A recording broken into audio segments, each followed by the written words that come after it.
오늘도 레전드 채널을 방문해주셔서 대단히 감사합니다. 시언통쾌 감동 눈물 레전드 사연 바로 시작하겠습니다. 안녕하세요. 저는 결혼한 지 10년이 넘은 여자입니다. 저에게는 9살짜리 아들이 있었어요. 정말 힘들게 시험관 수술로 아이를 가졌고 우여곡절 끝에 출산한 뒤 저는 직장도 그만두고 아이를 키웠습니다. 아이는 정말 너무나 무럭무럭 자랐고 저의 기쁨이 되었습니다. 그런데 시아버지께서는 손주에게 눈길 하나 주지 않았어요. 보통 손주가 생기면 좋아하실 법도 한데 그런 부분이 하나도 없으셨고 무뚝뚝하시고 오히려 손주가 놀러오는 것을 싫어할 정도로 짜증나는 티를 팍팍 내셨고요. 그런 시부의 모습에 서러워서 몇 번 속마음을 토로한 적도 있었지만 그때도 시부의 반응은 똑같았습니다. 네 아들을 내가 왜 이뻐해야 하는지 모르겠다고 하며 남 취급했고요. 왜 내 아들이냐고, 아버님 아들이니 같은 혈통이고 가족 아니냐고 했더니 그냥 아무 말 없이 고개를 획 돌리시더라고요. 그렇다고 해서 남편과 아버님이 사이가 나쁜 것도 아니었고요. 그렇게 저는 속마음으로 시아버지를 굉장히 미워했습니다. 뭐랄까, 솔직히 말하면 너무 분노가 차올랐어요. 그래, 그럴 수도 있지. 아이를 안 좋아할 수도 있지. 생각하고 이해하려고 노력했습니다. 그렇게 아이는 유치원을 거쳐서 초등학교에 들어가게 되었어요. 그런데 그때 저희 가족을 180도 바꿔버린 엄청난 사건이 터지게 되었습니다.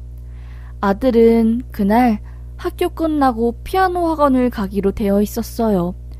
원래 제가 항상 아들 학교 끝나는 시간에 정문으로 나가서 간식을 사주고 피아노 학원을 데려다 주었거든요. 그런데 그날은 아들이 말하더라고요. 피아노 학원에 친구가 생겼는데 그 친구가 옆반이라서 학교 끝나고 바로 주라기 공원 가서 피카츄 사 먹고 학원 갈 거라고요. 그래서 제가 용돈 3,000원도 쥐어주었어요. 피카츄랑 슬러시도 먹고 친구 것도 사주라고 하면서요. 그런데 그게 아들이 마지막 모습이 되었습니다. 아들은 학교 끝난 뒤 친구와 함께 피카츄를 먹으며 단지 안에 있는 피아노 학원을 가고 있었어요. 도보에서 안전하게 걷고 있던 아들을 향해 악마 같은 놈이 타고 있던 차가 돌진하였습니다.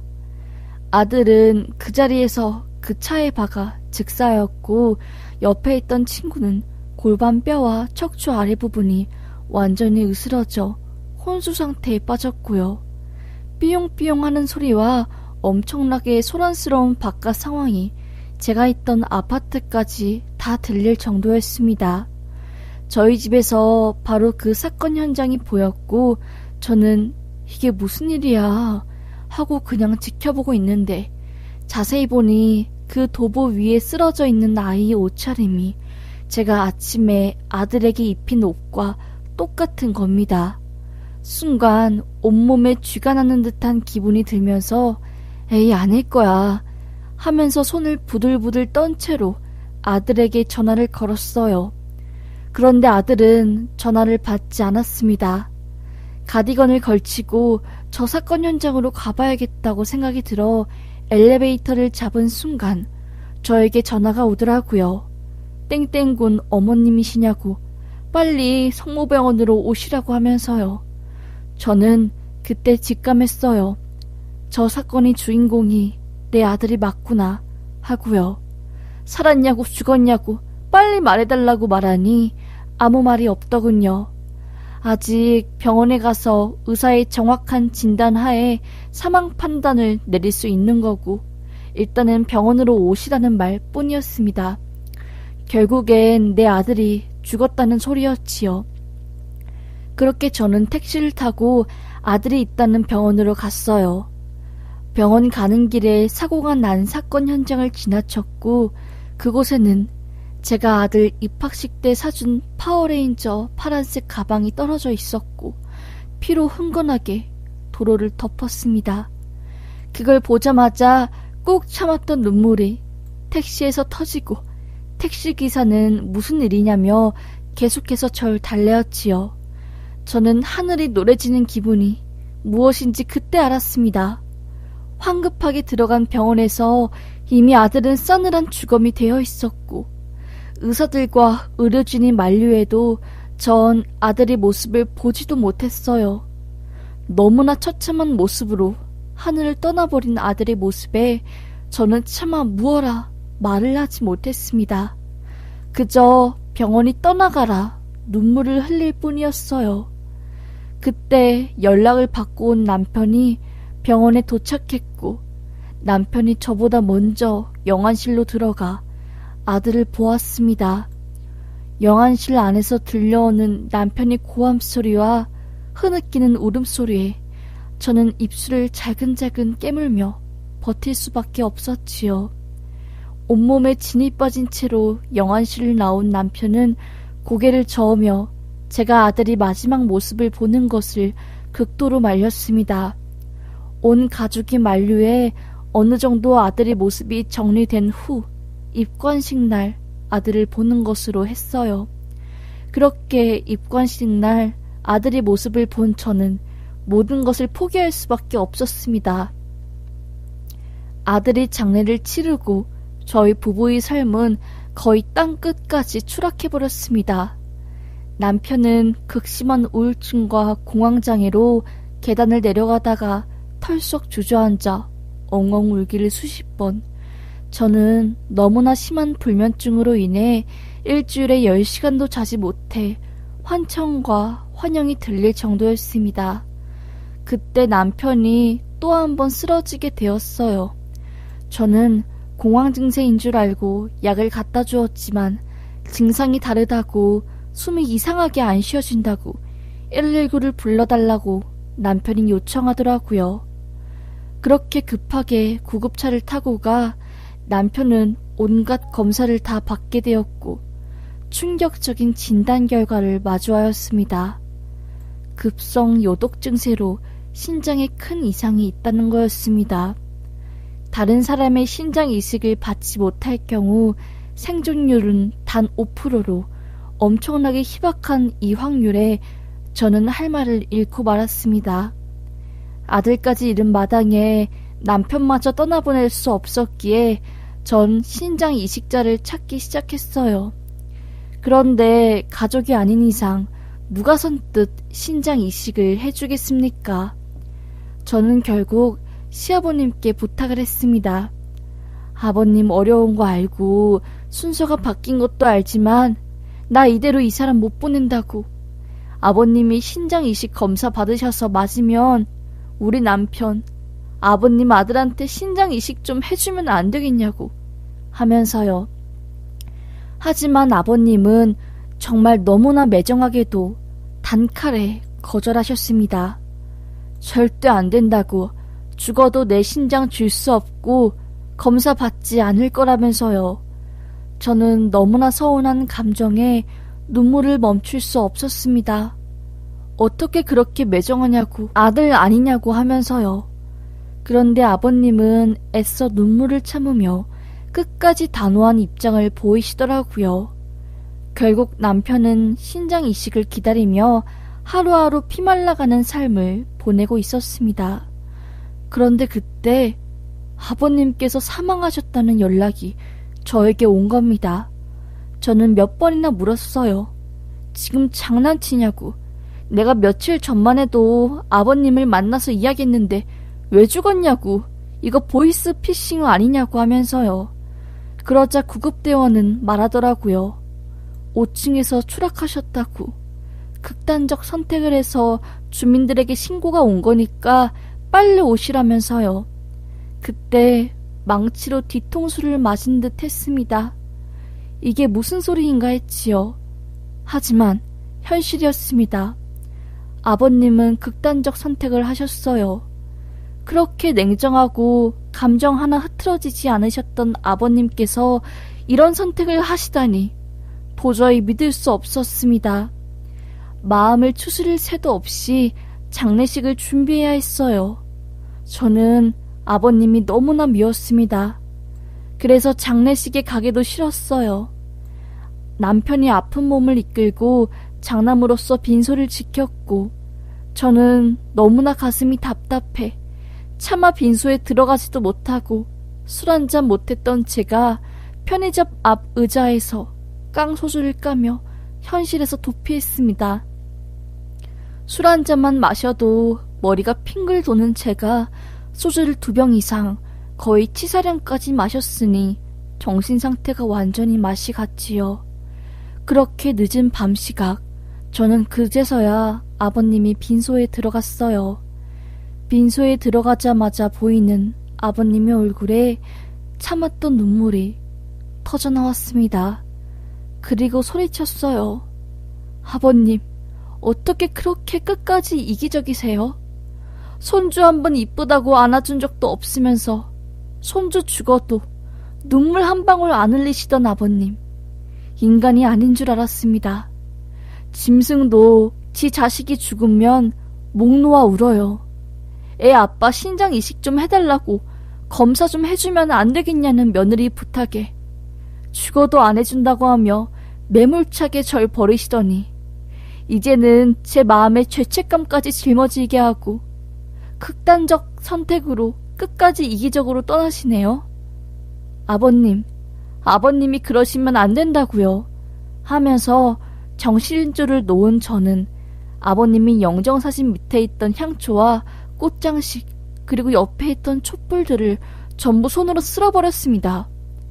그런데 그때 촛불이 쓰러지면서 영정사진과 위에 있던 한지에 불이 붙었고 순식간에 빈소에 불이 번졌어요.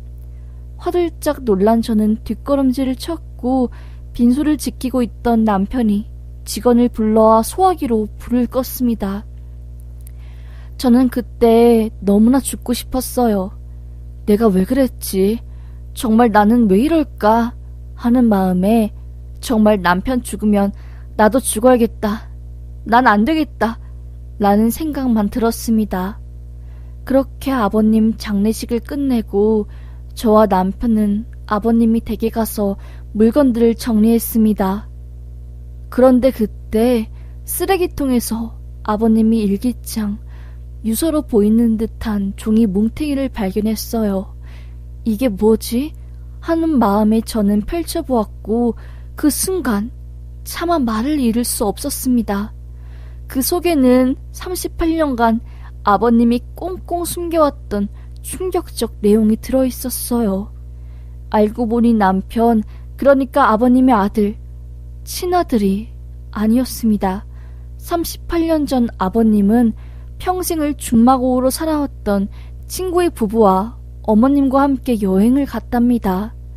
그때 아버님이 친구분께서 2살 된 아들을 데리고 오셨고요. 그런데 그 차가 강원도로 넘어가는 고속도로에서 화물을 실은 트럭이 핀이 빠지며 거기 있던 건축 자재들이 쏟아져 나왔고 그 더미에 깔려 차가 완전히 찌그러지고 깡통처럼 뭉개진 겁니다. 그 차 안에 있던 사람들은 모두 즉사했고 아버님과 아버님이 친구 아들만 살게 된 거였어요. 아버님이 중마고우분은 운전자석에서 운전을 하고 있어서 그 쇠파이프가 가슴을 관통했답니다. 병원에 실려가고 기적적으로 목숨은 붙었지만 끝내 죽게 된 거였지요. 그런데 그때 안간힘을 다해서 말했대요. 내 아들 부탁한다고요. 그래서 아버님은 친구의 아들을 자신의 호적에 올리고 평생 친아들로 키웠던 거였습니다. 전 어머님이 남편을 낳고 교통사고로 돌아가신 줄 알았는데 그게 아니었던 거였죠. 그리고 그 안에 아버님이 메모가 적혀 있었습니다. 손주를 볼 때마다 마음이 너무나 무너지는 듯하고 애려서 자꾸 밀어낼 수밖에 없다고. 정말 친아들처럼 키웠던 내 아들이 아이까지 낳고 가정을 꾸리니까 너무나 기쁘지만 가슴 한켠에는 자꾸 그날의 일들이 떠올라 나를 미치게 한다고. 손주를 보면 그때의 트라우마가 더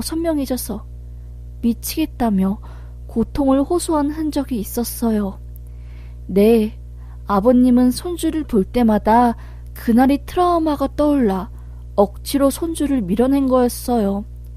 그리고 아버님은 대장암 말기셨습니다. 저와 남편은 정말 몰랐어요. 아버님은 혹여나 저희에게 피해가 될까봐 투병 사실을 꽁꽁 숨겼습니다.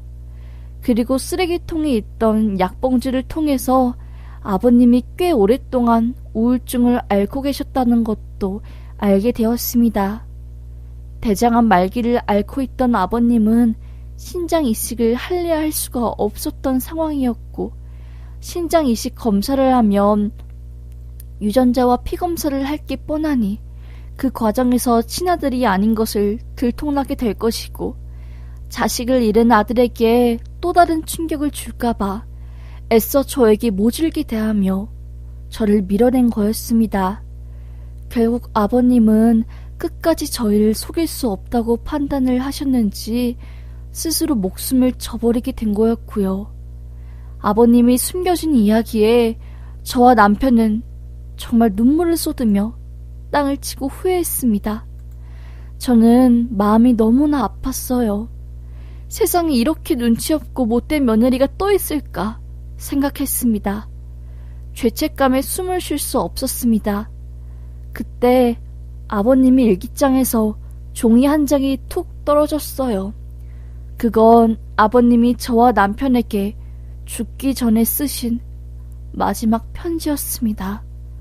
편지 속에는 모든 비밀을 털어놓고 그동안 모질게 굴고 냉정하게 대한 나를 용서하고 죄책감 가지지 말고 편하게 살라는 이야기였어요. 특히 저에게 마음의 상처를 준 것 같다고 못난 시아버지를 용서하라고 되어 있었는데, 그걸 보자마자 전 정말 가슴이 두 동강으로 갈라지는 그런 극한의 아픔을 느꼈습니다. 남편과 엉엉 울며 말했어요. 이걸 어쩌면 좋냐고 하면서요. 결국 겨우겨우 마음을 추스린 저희 부부는 집안 정리를 다하고 집을 나섰습니다. 저는 한동안 충격에 심리치료를 받았고, 남편은 급격하게 몸 상태가 안 좋아져 바로 입원을 하게 되었어요. 제 세상은 온통 먹빛이었습니다. 정말 희망이 하나도 보이지 않는 듯 했어요. 그런데 기적처럼 그때 남편에게 신장 이식을 해준다는 사람이 나타났고, 남편은 신장 이식을 받게 되었습니다. 전 생각했죠. 아, 아버님이 하늘에서 선물을 내려줬구나. 나쁜 마음 먹지 말고 네 남편 내가 살렸으니까 둘이 으쌰으쌰 살라는 뜻이구나 라고 받아들였습니다. 다행히 수술이 잘 끝난 남편은 건강이 많이 회복되었고 퇴원까지 할 수 있게 되었어요. 정말 엄청나게 짧은 시간 동안 큰 사건이 연달아 터진 저희 부부에게 너무나 힘든 사건이었지만 그래도 더 단단해지게 된 사건이었습니다. 저희는 아들이 보험금과 아버님이 재산으로 사람들을 도우며 살기로 약속했어요. 남편이 살아난 것도 누군가의 도움 때문이니 아버님과 아들의 이름으로 기부도 많이 하고 봉사도 더 하자고요. 그렇게 저희는 그날 이후로 주말마다 봉사와 기부를 다니며 아픈 마음을 조금씩 치유하고 있습니다. 세상에 정말 이런 일이 터질 줄은 꿈에도 몰랐습니다. 이래서 인생을 한 치 앞도 내다볼 수 없다고 하나 봐요. 하여튼 정말 하늘에 있을 아버님과 아들에게 떳떳하게 보일 수 있도록 열심히 살려고요. 응원 많이 해주세요. 그럼 감사합니다.